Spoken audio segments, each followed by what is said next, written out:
Welcome to the Career Connections podcast, where recruiting leader Stephanie Alston and operations leader Amie Thompson share real-world insights to help you navigate the job market, build confidence, and find the right career fit. Let's get into today's episode. I'm so excited about another episode. Today we are talking about company research. Are you excited to share what you've learned in your experience about it? I am. I have been doing lots of research over these past few weeks, months, probably, as I am actively looking for a job. So I do have some things that I'd love to share with the audience. All right. Well, before we kick off, once again, I am Stephanie Alston, and I am the CEO of BGG Enterprises, and we are a full-service executive search firm that connects job seekers to companies who are seeking to hire executive talent. And I'm Amie Thompson. I go by the introverted entrepreneur on social media. I'm an operations executive working to help companies, high growth companies, turn chaos into clarity. And I have focused on chief of staff roles, HR roles, sales and marketing roles as well. All right. Well, I want to first begin with a personal story because we are talking about company research. I have had several interviews throughout the course of my career, but I've also helped coach job seekers in the interview process as well. And I remember very early in my career, one time having an interview, and the interviewer asked me, "So what do you know about my company?" And I paused because I knew absolutely nothing. I came prepared with my resume to talk about myself and all the things that I knew I could do for the company. But the only thing I had done was I had looked at the website, and I had looked at it very briefly. So in that moment, when they asked me what did I know about the company and I could not give them any solid information back, I immediately knew that I was not going to get the job. And it was a tough lesson learned because I did not get the job. Yeah. But I learned then the importance of doing your research on the company. Now, since then, I have not had anyone ask me, "What do you know about my company?" I think it's an assumption that research is done. But I also happen to know that there are lots of people who still do not engage in company research. Yeah. And so my first question to you is, why do you think most candidates skip doing company research beyond just reading the job posting? Yeah.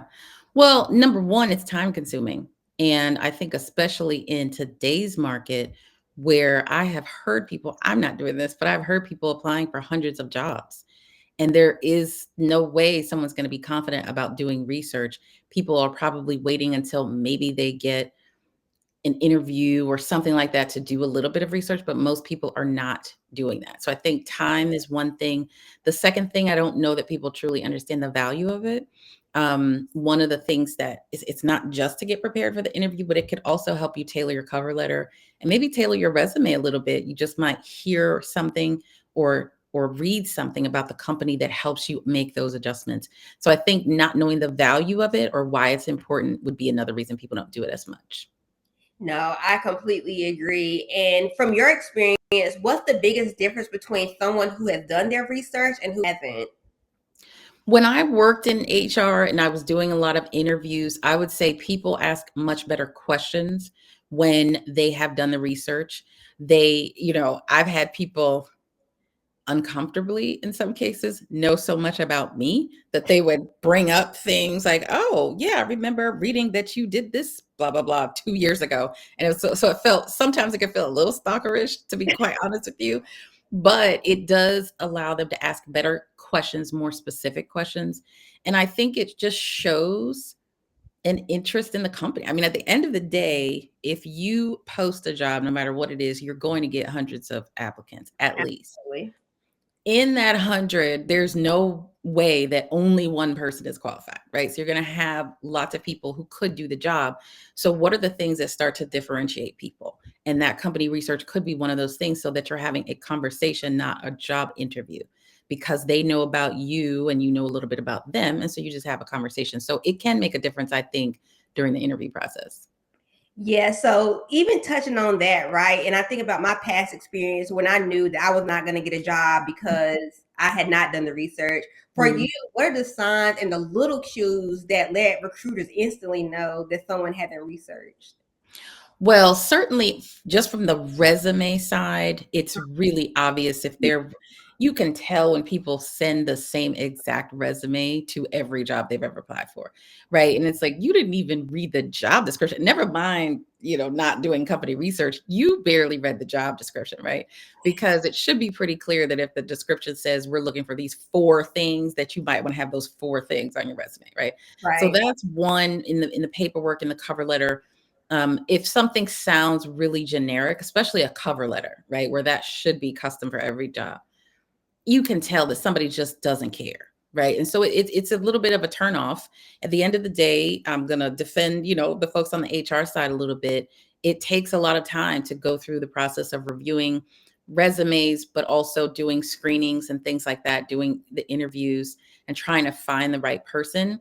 That it feels a little bit disrespectful, to be honest, when people just throw stuff at you that they don't care about, right? If you don't care about it, why should we as the company? So I think that when things look really, really generic, it can certainly give you a signal that they're not really interested in a job at your company. They're just interested in a job. And Right. depending on what you're hiring for, that might not be the type of person you're looking for.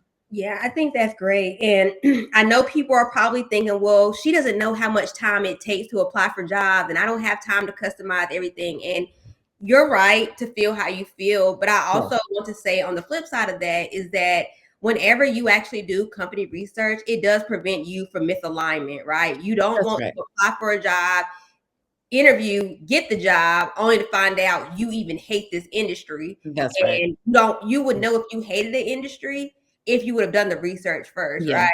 And so I Yeah. do think that it can be a win-win on both sides. One, yes, the hiring manager gets to see someone who's well informed about the company, but then Yeah. for you, it helps you decide, is this somewhere that I could actually see myself? Now, I know there are also some people who say, well, I just need a job. I don't really Yeah. care about all that other stuff. And that's also okay. But again, do your research, because what you don't know can hurt you, and That's you right. don't want to put yourself in that bad situation. So Amie, like in your opinion, is research more important now because of AI layoffs and shifting work cultures, do you think? Well, I think it's always been important, but a couple of things that you just shared. A couple of things that you just shared. First of all, I do know what it's like because I am in the midst of a job search. So I know very much what it's like and how long it takes. And I didn't really appreciate that, to be honest with you, until now that I am looking for a job, because you could do as little as just some LinkedIn research. If you happen to know, like, let's say the job says this job or this position reports to blank, then you can go find out who that person is. Right. So even if you don't do a lot of company research, at least look and see, research about the person, go to LinkedIn or something like that. So I think that's important. I think in terms of, the times where we're in and AI being so prevalent now, is the research more important? I don't know, but I will say the research is easier because of technology like that. So it is very easy to go into an AI tool and say, here's the job I'm applying for. Here's Right. who I believe is the hiring manager. Write me a summary of what should I know about this person? What should I know about this company as it relates to my experience? And here's a copy of my resume. So I think the research actually should take less time and is easier. It's not easy, but easier, right? To get done, because you have so many tools that you can use. So speaking of tools, let's shift gears a little bit. Where can someone start first when they're looking to research a company? Yes, I would say start with, if you have information on the person, I Okay. would say start with that a little bit. You're just looking for how active they are online. So it could be social, it could be, an article that was written about them, it could be an interview they did on a podcast. But I do think that's helpful. If you let's separate it for a minute, because you mentioned this. If you are just looking for a job, I would say that's one category of person. and Yeah. and that is a very fair place to be, and that is a very honest place to be, and we know that millions of people are in that spot, so Yeah. I can respect that. But if you're in a situation, I need a job, but I'm not going to take any job. I'm just not going to do that. So I Right. am going to spend my time. I'm going to be more focused on what I apply for and which companies I apply for. But if you take a look at someone on their LinkedIn and you see what they post, how they talk, you might say, that's not even the type of person I'd want to work for. I mean, you might save yourself the time of, customizing your resume and doing the company research, because you see that person's role. For example, maybe you're younger in your career and you're looking to move up. and you see that the person that the job will report to has been there for 25 years. Well, what kind of opportunity is there if everybody stays for a long time, right? So you might say, that's not really the type of organization I want to be in. So I think there are a lot of questions, if you take the time to do it, a lot of questions you can answer when you do that kind of research. Again, if you're somebody that is just looking for a job, I do think that you still have to recognize that if you just spray out your resume everywhere, ask yourself, what are the results that I'm getting, right? Yeah. And I mean, the main thing that I've been told by my mentors during this process, if you do the same thing, you're going to get the same result. So Yeah. if you're so not desperate in a negative way, but you're just like, I need a job, I need a job. So I'm just going to apply to everything. What has it gotten you? Like if it's worked for you, then keep doing it. Yeah. Right. But if it hasn't, then you might want to change it up a little bit, is what I would say. No, I agree. So tell the people what specific sections of a company's website or social media Yeah. do you believe could help tell them the most about the company's culture? Yeah. So this is just my perspective. I take a look at a couple of things. So one, I always go to the leadership page. What does it look like?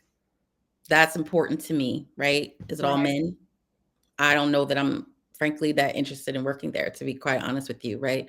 Yeah. Does everyone look like they're a certain age versus not? What's the mix there, right? So I usually go to the leadership page. What kind of background do people have? So for example, one of the things that is a little bit annoying to me, sometimes they're looking for people who have specific industry experience, but they don't put that in the job description. So if you go look at the backgrounds of a couple of people and they're all from the same type of industry or whatever, then you might not make it if you don't have that experience. They want to hire people that are like them. So not to say these are factual things, but they are sometimes clues, right, of what I look for before I take the time to actually like customize my resume and things like that. So the leadership page I go to, if it's a bigger company, I usually also look at their news.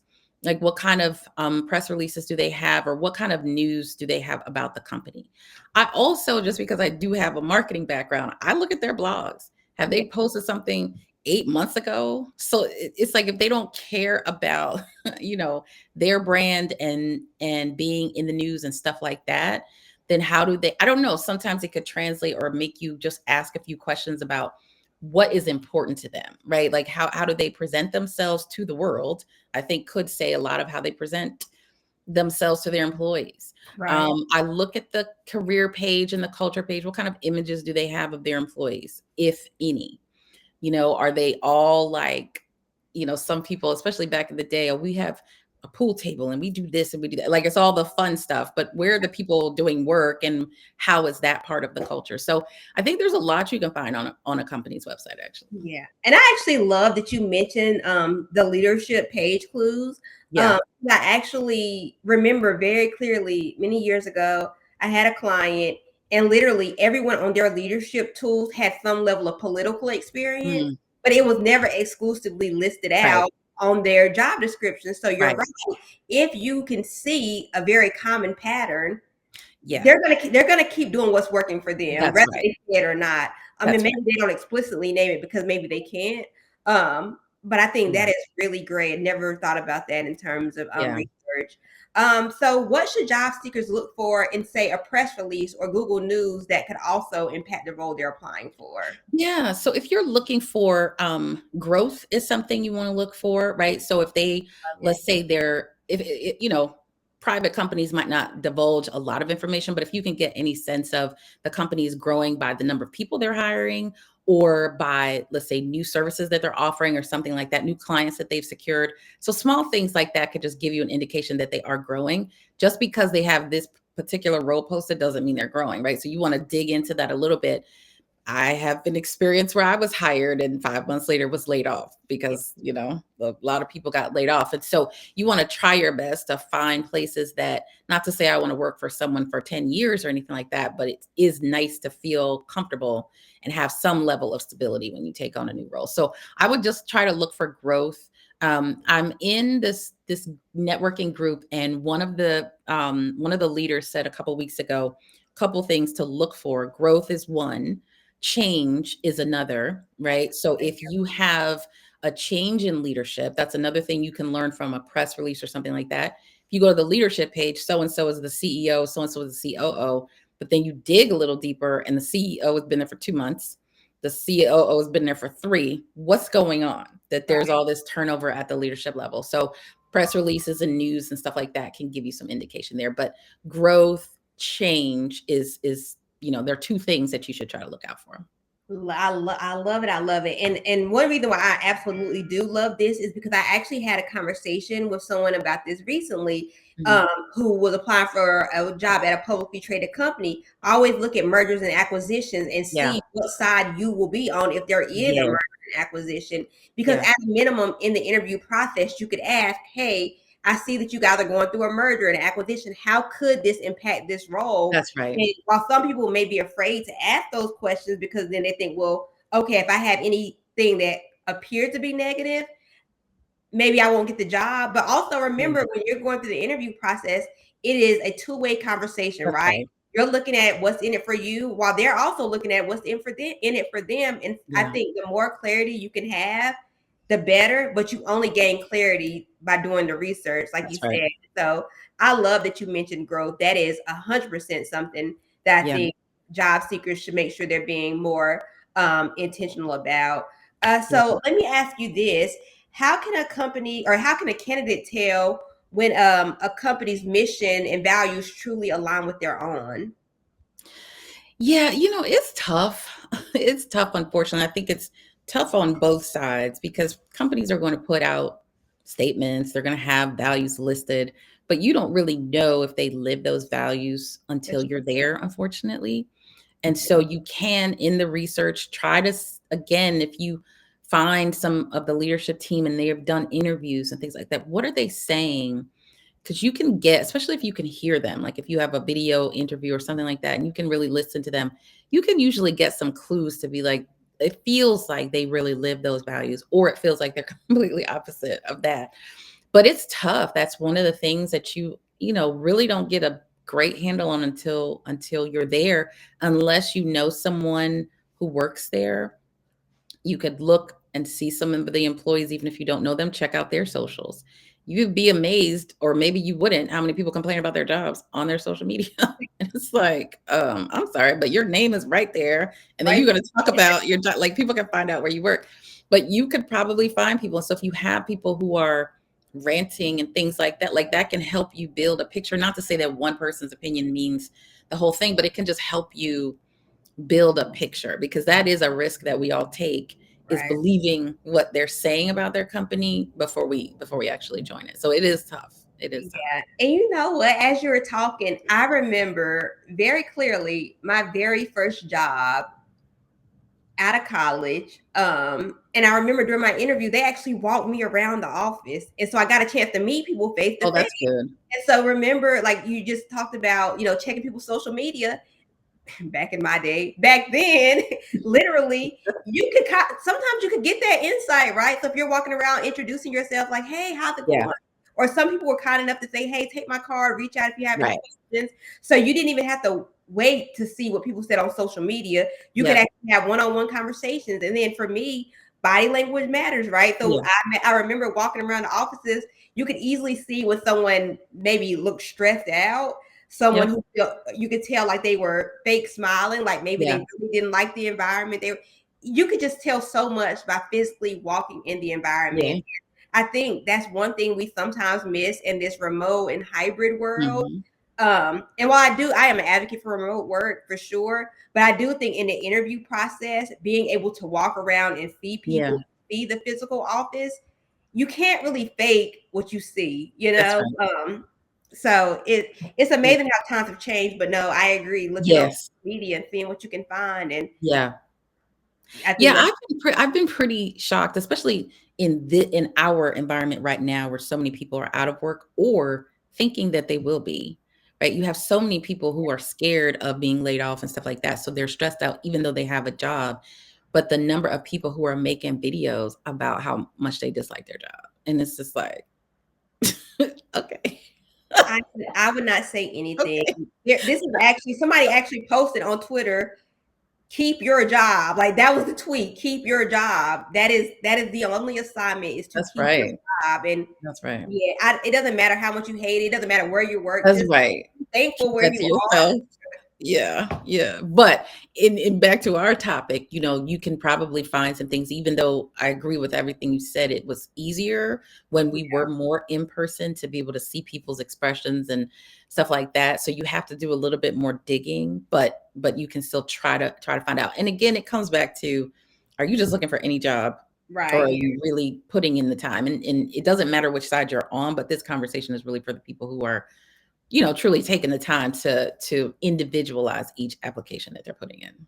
Oh yeah, absolutely. So tell me this, Amie, whenever you are going through the interview process, we both know leadership matters, right? So you even talked about going and looking on the leadership pages to Mhm. identify, you know, what are the average backgrounds of the leadership Mhm. team. For you personally, whether it is reading a job description, looking on the website, maybe even in person, for you, what are some clues that help reveal a company's leadership style even before you work there? Yeah, that's a good one.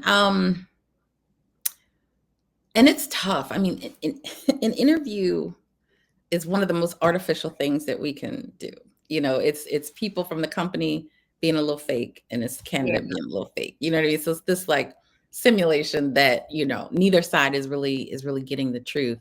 right. So number one, I think it's about asking really good questions. Like Yeah, you can't ask the softball questions, right? You've got to really ask questions. Some examples, I would say a couple of examples of things that have thrown people, which I think are the right questions you should ask, not in a group setting, but in an individual setting. I usually always ask people why they chose to work for the company. And then the second question is, why do they stay? mm, Right. And how is it different from why you joined? What if the reasons were that you joined and then the reasons that you stay? People are always going to give a PC answer, but you yeah, can tell, right? How much they pause before they give that answer, how they breathe before they give that answer, right? Gives you some clue of if it's a difficult thing for them to say because they want to stay positive, you can tell. So asking questions of different people and of different leaders is important. I always ask people what their leadership style is. And I think that's another one where it's easy to BS. But again, you're looking at not the words people are saying as much as how they're saying it. yeah, Try to understand, do you believe them or not? right. Another good question to ask is, if I had an opportunity to talk to a couple of your direct reports, how would they describe you? Right. And it makes them think like, oh, what would they say? In most people, I hope they would say this because I try to be this or whatever. You know what I mean? So it's the art of asking questions is pretty significant because like you said, the interview is not just about, are you the right fit for the company? Is the company the right fit for you? And Absolutely. unfortunately, most people don't have the luxury of time to really believe that, but that's how it should be, right? In an ideal situation, you shouldn't be taking a job where you don't feel like it's the right fit for you. Some people are forced to just have to take what they're offered, but you really should, the ideal situation is that you're, you know what, this isn't the right fit for me. I don't feel like I'd be comfortable in this environment or whatever. But asking good questions, I think, is the differentiator for you to feel like you're getting what you need from people to understand what that culture would be like and what the leadership would be like. Yeah. And I want to tell a funny story about asking the right questions because you're right. It does create a good opportunity for you to learn more. I Mhm. remember again very early on in my career, I actually asked someone who worked at a company. I was like, just like, how do you de-stress after work? Mhm. And he said to me, "Oh, I had to smoke hookah every night." And that was a really big red flag for Yeah. me. Yeah. Not that there's anything wrong with what people choose to do at home, but I'm like, if you have to do it every Every night, night. that means that you are really stressed. Now, Yeah. if you said, "Oh, I don't really have to do anything. Like I just chill because I have a pretty stress-free environment." That's really the answer that I was looking for. You feel good, and so I'm asking this because for you, right? For me, that was a red flag. Yeah. You, what are red flags for you when you're doing your company research?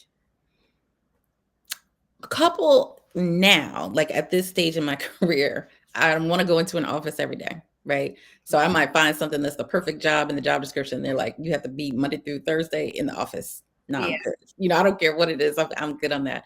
I think so that for me is one big one.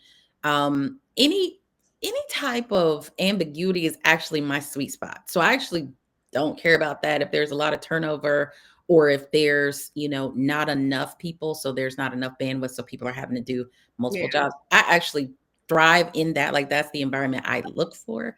But as far as, just reading a job description and saying, I'm not interested, industry, there aren't certain industries that I would stay away from, but there might be certain companies within an industry where I'm just not interested in it. Yeah. That's It's like if I read the job description and then I read something on their website and it's like, this sounds really boring. Like, yeah. could I go to work every day? I mean, I want to enjoy what I do, Yeah. but part of that is enjoying the type of work that we're doing. Right. So not to say a red flag, like it's something terrible, but I do look for, like, where would I be most comfortable and where could I find some joy? Because you are working a lot. If you're working full time, that's a lot of your life. So I want to do something that is a little bit fun, or I enjoy it, or it's a challenge or something like that. So those are the things that, stand out when I read the job descriptions. Oh no, I think that is really good. But I think in order for you to even look for those red flags, even whenever you said what you're looking for at this point in your career, you have to be very self-aware of the things that you Yeah. want and don't want. Because if you're Yeah. not self-aware, you don't even know where to begin whenever you're That's researching right. on and how to determine how this research will negatively or positively impact your career. So Yeah. I absolutely love that. So let me ask you this other question too, is like we've always talked about how research has saved us from like bad hires or bad partnerships.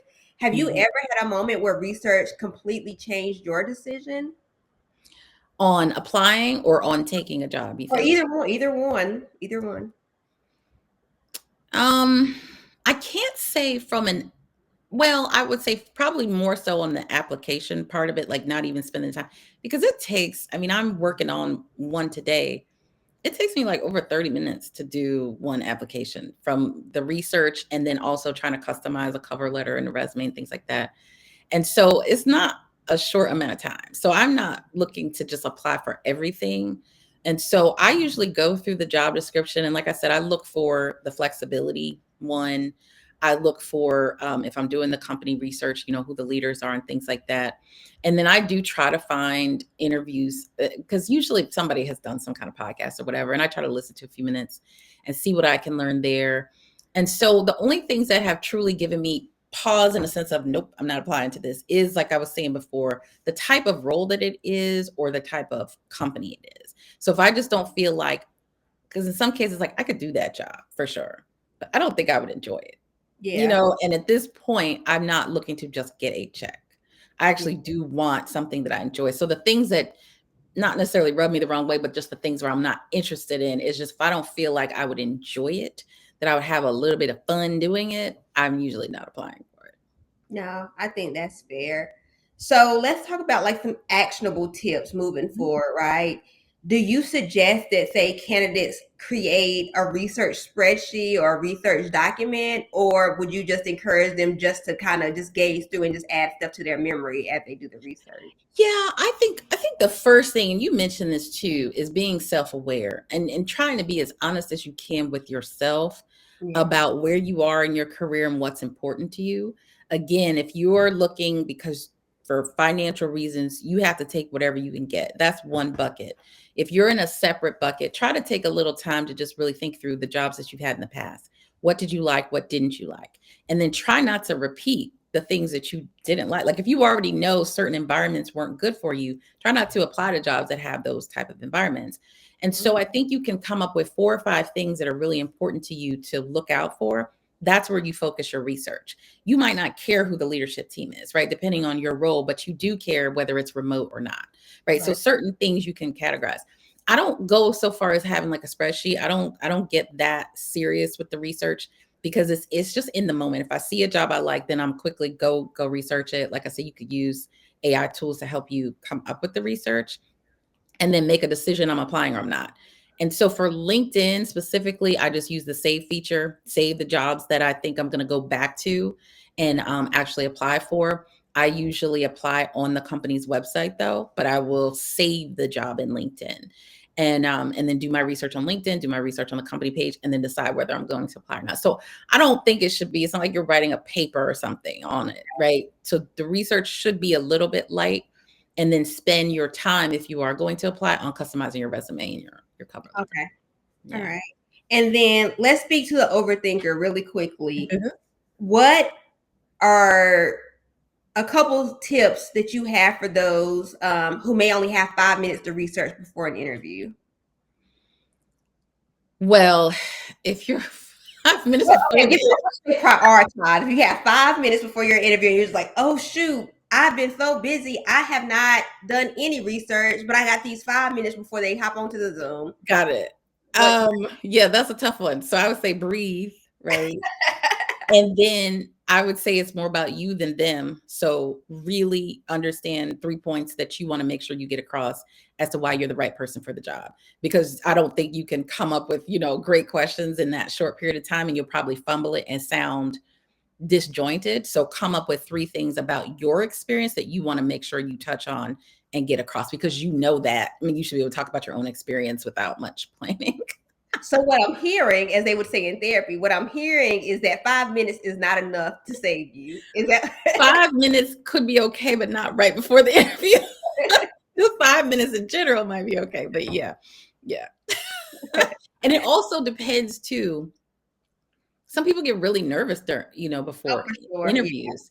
And so in all seriousness, if you only have 5 minutes, take that time to breathe. Like Yeah. take that time to calm down and focus on how you're going to present yourself, and don't worry so much about the questions, Yeah. because you could throw yourself off, and then you like, oh, I was supposed to ask this. I was supposed to, you don't want that kind of added stress. So Yeah. I would literally take that time to just breathe and get prepared on what you're going to say about yourself.